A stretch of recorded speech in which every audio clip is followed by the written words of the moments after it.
In a medical emergency, every second counts. A fall, a sudden illness, a moment of crisis. These are the moments when the veneer of everyday life is stripped away, and we are left with what truly matters: care, compassion, and urgency.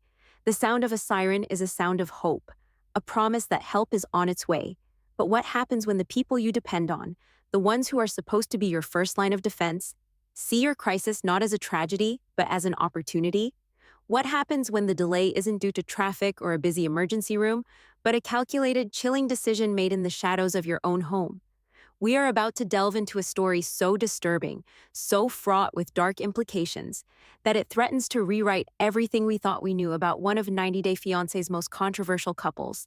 This isn't just about family drama anymore. This is about life and death.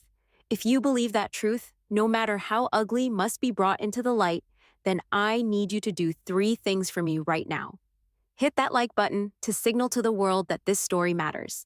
Subscribe to this channel so you don't miss a single update in this rapidly developing situation. And turn on all notifications, because what we are about to uncover is an exclusive report, a whistleblower's desperate plea that could change everything. You are not going to want to miss 1 second of this. Welcome back. For years, we have followed the tumultuous journey of Jenny Slatten and Sumit Singh.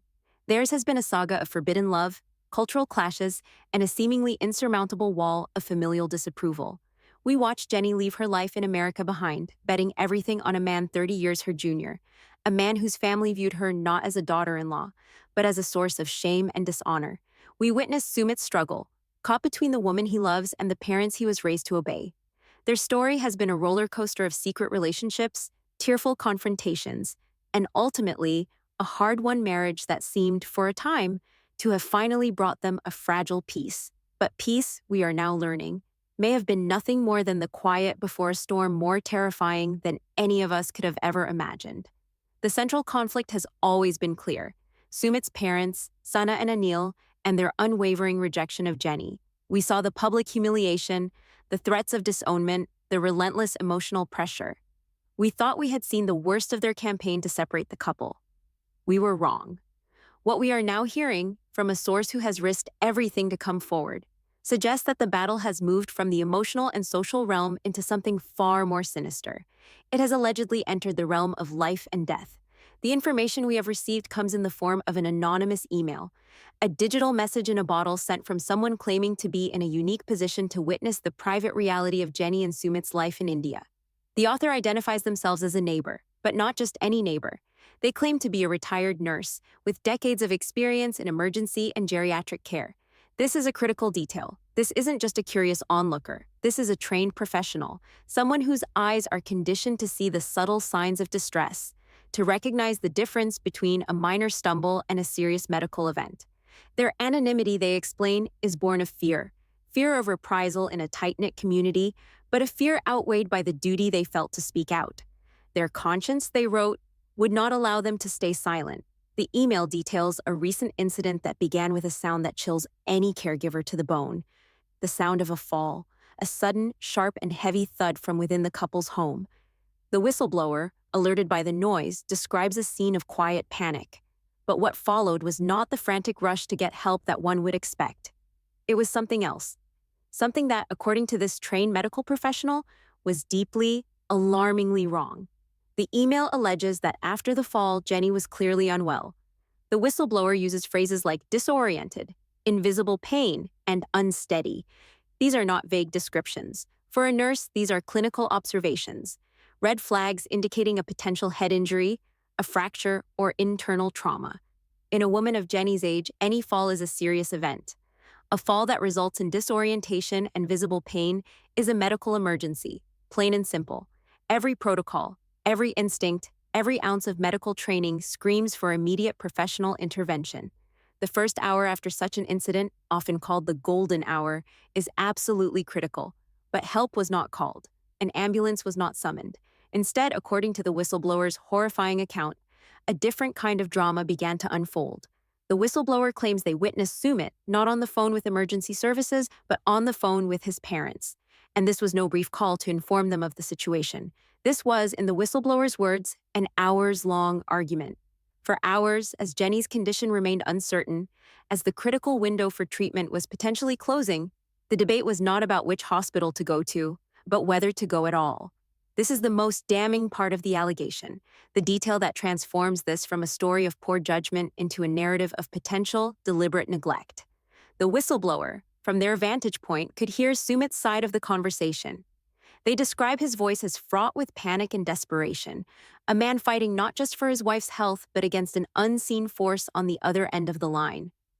And then came the sentence, the one that the whistleblower says they will never forget, the one that forms the cold, hard core of this entire accusation.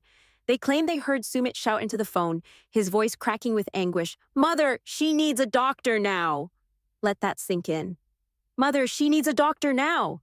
This is not the statement of a man calmly discussing options. It is the plea of a man being actively prevented from doing the right thing. It implies a command, a suggestion, an argument from his mother, Sahna, to do the opposite. To wait, to delay, to not seek help. Why? Why would a mother tell her son to delay medical care for his clearly injured wife? Why would any human being do that? This is where the story takes a turn into a theory so dark, it's difficult to even contemplate. But based on the history we have all witnessed, it's a theory that demands to be explored. We are calling this theory elder abuse by proxy. It is a chilling concept. If you cannot directly harm someone, you manipulate a third party, a proxy, to do the harm for you. In this scenario, the narrative suggests that Sahna and Anil, having failed in every other attempt to remove Jenny from their son's life, may have resorted to a strategy of calculated life-threatening neglect. They cannot legally force a divorce. They cannot physically remove her from the country. But they hold immense, lifelong psychological power over their son, Sumit. For years, we have seen Sumit torn, a man conditioned from birth to obey and respect his parents, yet also a man deeply in love with Jenny. His parents know his weaknesses. They know which buttons to push. This theory posits that they are now using that influence in the most nefarious way imaginable. They are allegedly leveraging their emotional hold over Sumit to influence him to withhold or delay critical medical care for his wife. It is a passive, almost untraceable form of harm. If something tragic were to happen to Jenny due to a delay in care, who would be to blame? It would look like an unfortunate accident, a sad outcome of aging. Sumit might be seen as a grieving husband who simply didn't act fast enough. But the architects of the delay, the ones whispering poison over the phone, would remain in the shadows, their hands technically clean. They would have achieved their ultimate goal. Their problem, as they have so cruelly viewed Jenny, would be solved by nature, simply nudged along by their own creation of inaction and delay. Let's break down the mechanics of how this elder abuse by proxy would work, according to the emerging theory. It's a form of psychological warfare. Imagine the conversation. Sumit, panicked, calls his parents. He describes the fall. On the other end, Sahna, instead of urging him to go to the hospital, might begin to downplay the situation. "Oh, she is always so dramatic. It is probably just a bruise. You don't need to make a fuss. Hospitals are expensive and dangerous, full of diseases." She might appeal to his sense of family honor, suggesting that a public scene at an emergency room would bring more shame. She could frame Jenny's fall as a ploy for attention, a manipulation. Anil could support this, reminding Sumit of his duties and the trouble this American woman has caused. They could sow seeds of doubt in his mind. Is it really that serious? Am I overreacting? Will I look foolish if we go to the hospital and it's nothing? They could prey on his financial fears, on his desire to avoid more conflict. For hours, this psychological erosion could take place, wearing down his resolve, making him question his own eyes. And all the while, the clock is ticking for Jenny. This is not a far-fetched soap opera plot. This is a recognized pattern of coercive control, where a dominant personality or group manipulates a more pliable person into acting against their own best judgment or even their own conscience. Sumit's desperate cry, "Mother, she needs a doctor now," becomes the sound of his conscience fighting back, a moment of clarity breaking through the fog of manipulation. It is the sound of a man who knows what he must do, but is being held back by the powerful, invisible chains of familial obligation and lifelong conditioning. To understand if this theory holds water, we must look at the history of Sahna and Anil's behavior. This is not a family that has ever shown Jenny an ounce of compassion or concern for her well-being. From the very beginning, their objections were not just about the age gap, they were deeply personal and cruel. They spoke of her as a stain on their family's reputation. They made her feel unwelcome in her own home. Remember the explosive confrontations, the ultimatums, the emotional blackmail leveled at Sumit? Their behavior has never been that of rational parents concerned for their son's happiness. It has been the behavior of people engaged in a relentless campaign of psychological torment. They have demonstrated time and time again a profound and disturbing lack of empathy for Jenny as a human being. They do not see a person, they see an obstacle. And when you see a person as an obstacle, your methods for removing that obstacle can become increasingly desperate and dangerous. Is it really such a leap to believe that a family who would publicly humiliate and emotionally torture a woman for years might, in a moment of crisis, see an opportunity to let a problem solve itself? The whistleblower's email, if true, provides the missing link. It takes the emotional abuse we have all seen on camera and extends it into the physical realm, into the domain of medical care and mortal danger. It suggests that their war against Jenny has escalated from a battle for Sumit's heart to a gamble with Jenny's very life. Consider the context of Jenny's situation. She is an older woman living in a foreign country. Her support system is, essentially, one person, Sumit. She is physically and socially vulnerable. Her health is not just her own private concern, it is the foundation of her entire life in India. Without her health, she is entirely at the mercy of others. This vulnerability is not lost on anyone, least of all, one might theorize, on Sahna and Anil. For them, Jenny's age has always been their primary weapon, the source of their ridicule and scorn. Now, this theory suggests they may be trying to turn her age-related vulnerability into their final solution. It is a deeply unsettling thought that the natural process of aging, with its increased risks of falls and illness, could be viewed not with sympathy, but with cold, strategic anticipation. Every cough, every stumble, every moment of weakness could be seen as another chance for their problem to disappear. This narrative frames them as waiting, watching. And when the moment of crisis finally arrived, their alleged intervention was not to help, but to hinder, to slow delay, to create hesitation, to turn their son, Jenny's husband and protector, into an unwitting instrument of their alleged dark design. The claim of an hours-long delay is the most crucial element here. In emergency medicine, delays are measured in minutes, not hours. For a potential head injury, a delay can lead to permanent brain damage or death. For a hip fracture in an elderly person, a delay in treatment can lead to life-threatening complications like blood clots or pneumonia. The whistleblower, with their nursing background, would have understood this viscerally. The ticking clock would have been a deafening roar in their ears. That is likely why they felt compelled to write the email. They weren't just witnessing a family argument, they were witnessing what their training would tell them was active, dangerous medical neglect. They were watching a preventable tragedy potentially unfold in real time. The image is horrifying. Jenny injured and afraid, waiting for help. Sumit torn and tormented, arguing on the phone, his filial duty wrestling with his marital duty. And on the other end of that line, an influence that is allegedly counseling delay.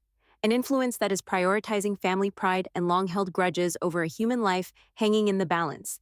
It paints a picture of a household not united in crisis, but paralyzed and poisoned by it. Let's also examine Sumit's role in this alleged event. The whistleblower's account paints him in a complex, almost tragic light. He is not portrayed as a cold-hearted villain, but as a man under extreme duress. His exclamation, "Mother, she needs a doctor now," is key. It shows that he recognized the severity of the situation. He knew the correct course of action. This was not a case of ignorance or foolishness on his part. It was, allegedly, a case of being actively overruled. For years, viewers have debated whether Sumit is a devoted partner or a man who continually fails to stand up for his wife. This incident, if true, represents the ultimate test. And in this test, he is seen to be failing, but not for lack of love or concern for Jenny. He is failing because the psychological chains his parents have wrapped around him since birth are perhaps too strong to break, even in a moment of life or death crisis. This makes the situation even more tragic. Jenny is not just married to Sumit. She is, in a way, bound to his entire family dynamic. His weakness, his inability to defy his parents, becomes her physical risk. His conflict becomes her potential demise. This is the terrifying reality of elder abuse by proxy. The victim's own loving spouse is weaponized against them, turned from a protector into a point of failure in the chain of care. We must also question the very nature of their lives behind closed doors. On social media, Jenny and Sumit project an image of happiness and normalcy. They post photos of themselves smiling, traveling, and enjoying their life together, but the whistleblower's report rips that curtain away. It suggests a far grimmer reality, one where the ever-present shadow of Sumit's parents looms over every aspect of their existence, including Jenny's personal safety. How many other instances have there been? Was this frightening fall the first time that medical care was a subject of debate? Or has this been a pattern? Has Jenny had other health scares, other moments of need where Sumit was persuaded to wait and see, to try a home remedy, to avoid the fuss of a doctor? The email from the whistleblower opens up a Pandora's box of questions about the past and the future. It forces us to re-examine every previous event through this new, horrifying lens. Was the family's resistance ever just about social norms? Or was there always a darker, more dangerous undercurrent at play? This allegation suggests the latter. It reframes years of emotional abuse as a potential precursor to life-threatening physical neglect. The theory of elder abuse by proxy is so insidious because it is so difficult to prove. It happens in private conversations. It relies on psychological manipulation, not physical force. The abuser is one step removed, acting through the person closest to the victim. It leaves the victim isolated, confused, and dependent on the very person who is being influenced to neglect them. Imagine Jenny's perspective in this alleged scenario. She has fallen, she is in pain. She looks to her husband, her only ally in this country, and instead of seeing immediate action, she sees him locked in a prolonged, agonizing phone call with the very people who have made her life a misery. What must that feel like? The sense of betrayal, of utter helplessness. The terrifying realization that even in a medical emergency, she is not the priority. The priority is still, after all these years, placating his mother. It is a level of cruelty that is almost beyond comprehension. It is the ultimate act of disrespect and dehumanization, where a person's physical suffering is treated as a mere inconvenience, a pawn in a long-running family power struggle. This brings us to the core of the issue, the deliberate nature of the alleged delay. This wasn't a situation where Sumit was alone and didn't know what to do. This wasn't a case of being unable to get to a phone. According to the whistleblower, a phone was in use for hours, just not to call for help. The resources were there. The knowledge of the need for help was there, as evidenced by Sumit's own desperate plea. The only thing missing, allegedly, was the permission of his parents. The narrative here is that Sahna and Anil were acting as a malevolent gatekeeper to Jenny's healthcare. They had inserted themselves between a husband and his responsibility to his wife, creating a bottleneck of indecision and delay that could have had fatal consequences. Every minute that Sumit spent arguing with them on the phone was a minute stolen from Jenny's chance at a swift and full recovery. It was a minute where her pain was ignored, a minute where her condition could have been worsening. And this was allegedly done not out of ignorance, but out of a calculated desire to let a crisis unfold, in the hope that it would resolve in their favor. This is the central explosive accusation at the heart of this whistleblower's report. It is an accusation that moves far beyond the realm of reality television drama and into the territory of a serious criminal and ethical violation. Let's consider the cultural dynamics at play, which have always been a cornerstone of this couple's story. In many traditional cultures, the authority of parents is absolute, even over their adult, married children. Sumit has been portrayed as a product of this system, a man who struggles to assert his independence. His parents have likely exploited this cultural expectation to its fullest extent. They can frame their interference not as malice, but as parental guidance. They can claim they were simply offering their wisdom and advice as elders. But the whistleblower's account shatters that benign interpretation. Advice does not involve hours of arguing against seeking medical help for an injured person. Guidance does not result in a son screaming in desperation that his wife needs a doctor. This goes beyond cultural norms. This enters a universal territory of basic human decency, a territory that this report alleges Sahna and Anil have willingly and consciously abandoned. They have, according to this theory, twisted the cultural respect owed to them as parents into a tool of life-threatening control. They have weaponized tradition to endanger Jenny's life. The whistleblower's status as a retired nurse is what gives this story its terrifying credibility. A layperson might misinterpret the situation. They might see a family argument and think nothing of it. But a nurse is a mandatory reporter in many countries for a reason. They are trained to spot the signs of abuse and neglect that others might miss. They understand the physiological consequences of delay. When this person claims they saw the signs of a serious medical event followed by a deliberate multi-hour delay in seeking care, Their professional background lends immense weight to the accusation. They are not just reporting on gossip, they are reporting what their training and experience tell them is a potential case of life-threatening endangerment. Their decision to write the email can be seen as an act of professional responsibility, an attempt to report what they witnessed, even if it had to be done anonymously. They saw a patient, in effect, being denied care, and they acted. This source isn't just a neighbor, they are presented as a medical witness to a crime in progress. So where does this leave us? We have a detailed report from a credible-sounding source. We have a narrative of elder abuse by proxy that, while horrifying, aligns disturbingly well with the years of documented animosity from Sahna and Anil toward Jenny. We have a picture of Sumit as a tragic, conflicted figure, and of Jenny as a vulnerable, isolated victim. The story alleges that the family feud has crossed a terrifying line, moving from emotional warfare to a passive, neglectful strategy that puts Jenny's life directly at risk. The happy photos on social media now seem like a fragile facade, hiding a dark and dangerous reality. The question is no longer just, will Sumit's parents ever accept Jenny? The question has become, are Sumit's parents actively trying to get rid of Jenny by any means necessary? The whistleblower's email suggests that the answer to that question is a horrifying yes. They may have realized that if they couldn't force her out of the family legally or socially, perhaps they could just wait for a moment of physical vulnerability and then ensure, through their powerful influence over their son, that help arrives just a little too late. The implications are staggering, and it suggests that Jenny is in more danger now than she has ever been before. She survived the social ostracism and the public humiliation, but can she survive a medical crisis if the people in control of her care are allegedly hoping for the worst? This is the chilling question that this insider report leaves us with, a question that hangs heavy over the future of Jenny's life in India. This is the chilling question that this insider report leaves us with, a question that hangs heavy over the future of Jenny's life in India. But the story does not end there. An anonymous email, a desperate plea from a medical professional, is a powerful thing. But in a world of online chatter and unsubstantiated rumors, it is often just a whisper in the wind.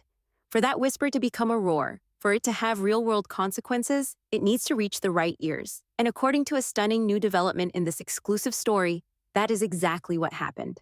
The whistleblower did not just send their story to channels like ours. They took a step that has escalated the situation from a family feud into a potential international incident. They acted on their conscience and their duty, not just as a neighbor, but as a citizen. They forwarded their concerns, their detailed observations of the fall, the hours-long delay, and Sumit's desperate cry for a doctor, to the one organization that has a sworn duty to protect Jenny above all others, the United States Embassy in New Delhi. This is what we are calling the reckoning. And it came not in the form of a dramatic confrontation or a tearful confession, but in the quiet, bureaucratic, and utterly terrifying form of an official wellness check. Imagine the scene, a normal day in Jenny and Sumit's home. Perhaps the tension from the recent health scare still lingers in the air. Perhaps Sumit is trying to make amends, and Jenny is trying to believe that her husband would never let anything bad happen to her. And then there is a knock on the door. Not a neighbor, not a delivery. Standing on their doorstep are two individuals dressed not in local attire, but in the crisp, professional clothing of government officials. They introduce themselves politely but firmly. They are from the American Citizen Services Unit of the U.S. Embassy. They are here, they state, to conduct a wellness check on Miss Jenny Slatten. The blood must have drained from Sumit's face. This was his worst nightmare realized. The private, hidden war his family had been waging, the conflict he had tried to manage and contain, had just breached the walls of his home and landed on the radar of a foreign government. This was no longer about his mother's approval. This was about international law. A wellness check from an embassy is not a casual visit. It is a formal procedure, triggered when there is credible information to suggest a U.S. citizen abroad may be in danger, facing medical neglect, or being held against their will. The whistleblower's email, with its specific details and the author's professional background as a nurse, would have been exactly the kind of credible information that triggers such a response. The officials would have had one primary goal: to speak with Jenny alone. This is a standard and non-negotiable part of the protocol. They would have politely but immovably requested that Sumit leave the room. They needed to ensure she could speak freely, without coercion or fear of reprisal from her husband or his family. In that moment, Sumit was no longer her husband in the eyes of these officials. He was a potential person of interest in the endangerment of a U.S. citizen. The power dynamic in that household was shattered in an instant. We can only imagine the conversation that took place between Jenny and the embassy officials. They would have asked her about her recent health. They would have asked about the fall. They would have asked if she received immediate medical attention. They would have been trained to look for signs of fear, hesitation, or coaching in her answers. They would have asked if she feels safe, if she has access to her passport and funds, if she is free to come and go as she pleases, and if she has unimpeded access to communication with her family back in the United States. They would have made it crystal clear to her, Mrs. Slatten, we are your lifeline. If you are in any kind of trouble, we are here to help you. Our responsibility is to you. For Jenny, who has been so isolated, so dependent on Sumit, this must have been a moment of profound and terrifying clarity. The love story she had fought so hard for was now the subject of an official investigation into her own safety. It must have been validating to have her potential fears acknowledged by her own government, but also utterly heartbreaking to realize that it had come to this. The unspoken truth of her precarious situation was now spoken, in the formal, dispassionate language of diplomacy and citizen welfare. But the embassy's intervention did not end with a private chat with Jenny. The second, and perhaps more crucial, part of the reckoning was the message delivered directly to Sumit. Once their conversation with Jenny was concluded, the officials would have spoken with him. This would not have been an accusation. It would have been a warning, delivered with the full weight and authority of the U.S. government. They would have informed him that a report had been filed expressing serious concern about a delay in medical care for his wife. They would have explained, in no uncertain terms, the legal concept of spousal responsibility and the heightened duty of care for an elderly spouse. And then they would have delivered the final devastating blow. They would have put him on notice. Any future incidents, any further reports of delays in her medical care, any suggestion of neglect, would be viewed not as a simple family matter, but as a potential international incident of elder endangerment. The phrase international incident is a carefully chosen one.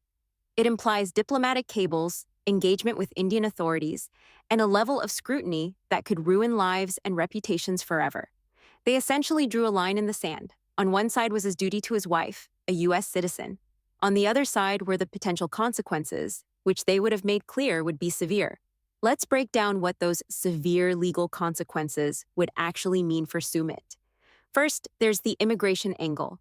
His marriage to Jenny is his most likely path to ever obtaining a visa or green card for the United States.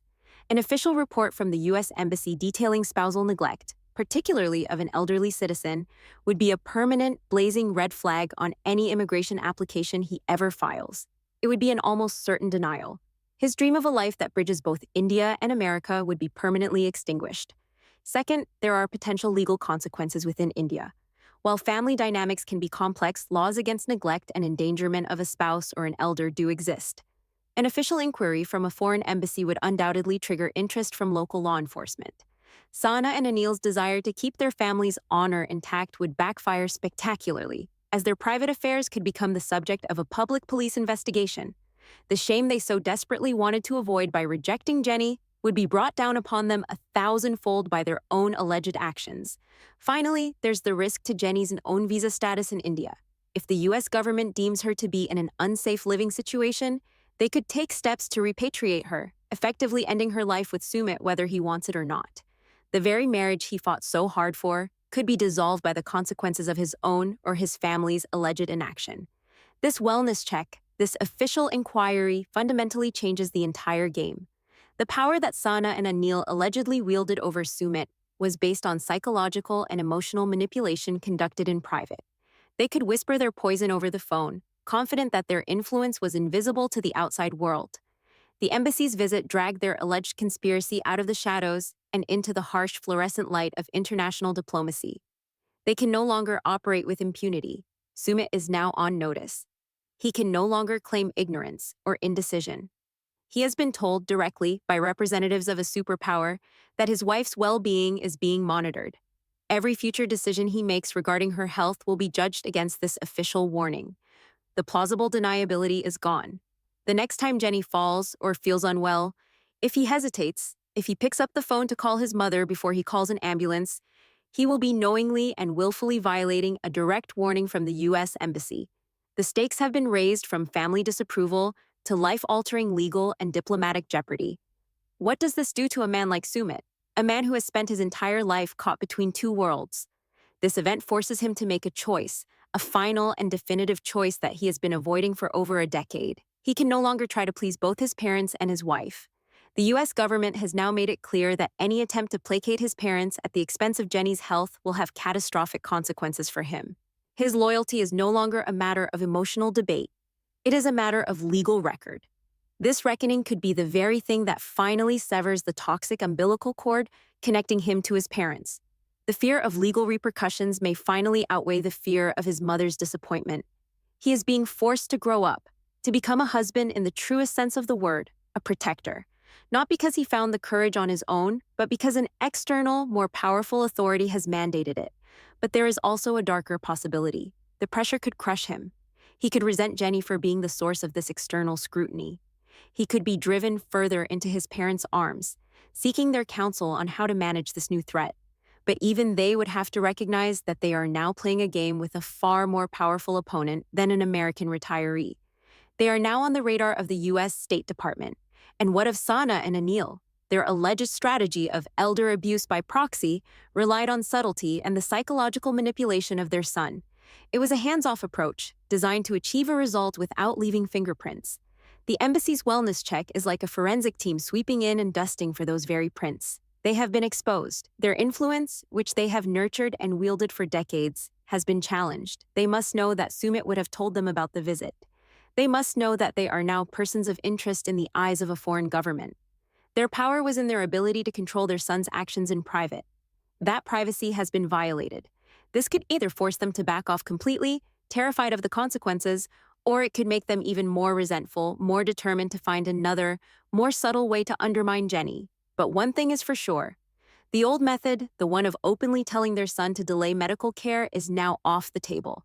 It is too risky. The whistleblower and the embassy have, in effect, firewalled Jenny's immediate health care from their direct influence. They have been warned. This entire terrifying saga shines a harsh light on a hidden and insidious form of abuse that is far more common than we think.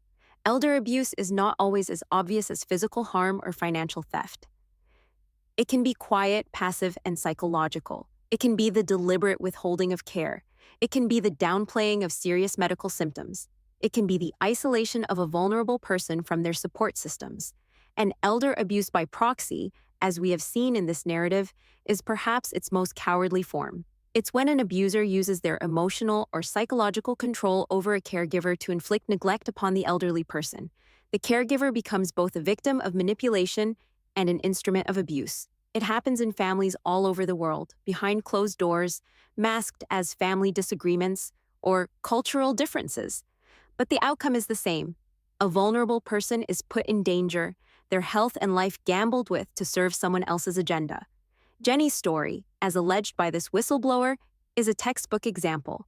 An older woman in a foreign country, dependent on her husband, whose family is hostile to her very presence. She is the perfect victim for this kind of hidden abuse. What makes this situation so compelling and so important is that for once, the pattern was allegedly spotted and reported. A neighbor, a retired nurse, used her professional knowledge to identify a situation that was not just a family squabble, but a medical emergency being deliberately mishandled. She pierced the veil of privacy that so often protects abusers and allows neglect to flourish. And the embassy, in turn, did its job. It acted on a credible report and used its authority to protect an American citizen abroad.